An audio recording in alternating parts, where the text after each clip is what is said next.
Kepadatan di Masjidil Haram di Mekah mulai terasa signifikan, terutama sejak pertengahan Mei 2025. Salah satu kegiatan utama jemaah sebelum wukuf di Arafah adalah melaksanakan umroh wajib.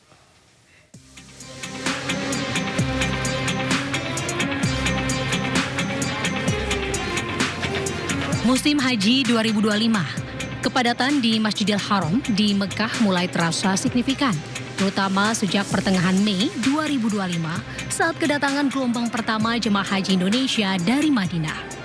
Pengaturan arus jemaah haji menjadi tantangan tersendiri bagi petugas di lapangan.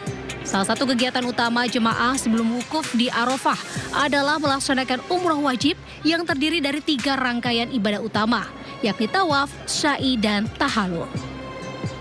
Musim Haji 2025, kepadatan di Masjidil Haram mulai terasa signifikan sejak pertengahan Mei atau ketika gelombang pertama jemaah haji Indonesia tiba dari Madinah ke Mekah. Setiap harinya, ribuan jemaah melaksanakan umrah wajib sebagai bagian dari rangkaian ibadah haji, memadati area tawaf di sekitar Ka'bah serta lantai-lantai Masjidil Haram lainnya. Antrian untuk masuk ke area masjid meningkat, terutama saat waktu-waktu sholat 5 waktu, menjadikan pengelolaan arus jamaah sebagai tantangan besar bagi petugas haji. Setelah menyelesaikan tawaf, jemaah melanjutkan ke ibadah sa'i dengan berjalan keliling sebanyak 7 putaran antara Bukit Syafa dan Marwah. Untuk jalur sa'i kini dilengkapi fasilitas modern seperti jalur khusus kursi roda, pendingin udara, serta petugas yang siap membantu jemaah yang kelelahan mendapatkan bantuan medis. Rangkaian ibadah umroh ditutup dengan tahallul, yakni mencukur sebagian rambut kepala sebagai simbol penyucian diri. Dari Mekah, Arab Saudi, Ramdhani melaporkan. Cuaca ekstrim diperkirakan menerjang kawasan Arab Saudi, tepatnya di Arafah saat puncak haji yang akan jatuh pada Kamis 9 Juni 2025 mendatang. Bahkan diperkirakan cuaca akan mencapai 50 derajat Celcius saat puncak haji digelar atau saat wukuf di Arafah.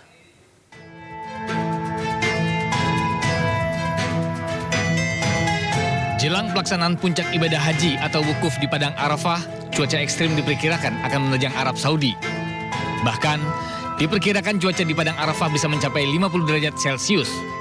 Untuk itu jemaah diminta tidak keluar tenda saat ibadah wukuf atau lebih baik mengisi waktu dengan berdoa, berzikir hingga membaca Quran dalam tenda. Hal ini agar jemaah bisa terhindar dari heat stroke atau serangan panas yang bisa membahayakan, khususnya pada jemaah lansia dan disabilitas.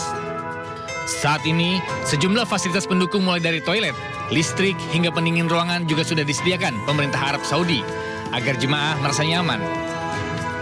Bahwa pada saat puncak haji nanti panasnya masih tinggi dan bahkan lebih tinggi daripada hari ini, karena itu ada beberapa aturan baru yang nanti juga akan disampaikan lebih detail.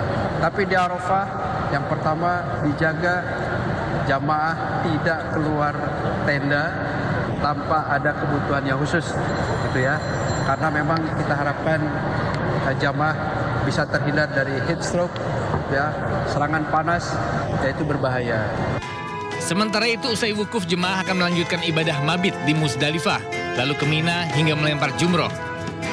Sementara saat di Musdalifah dan Mina akan dibuatkan 2 skema bagi 55.000 jemaah lansia dan disabilitas seperti Mur dan Tanazul. Dari Mekah, Arab Saudi, Ramdhani, iNews melaporkan.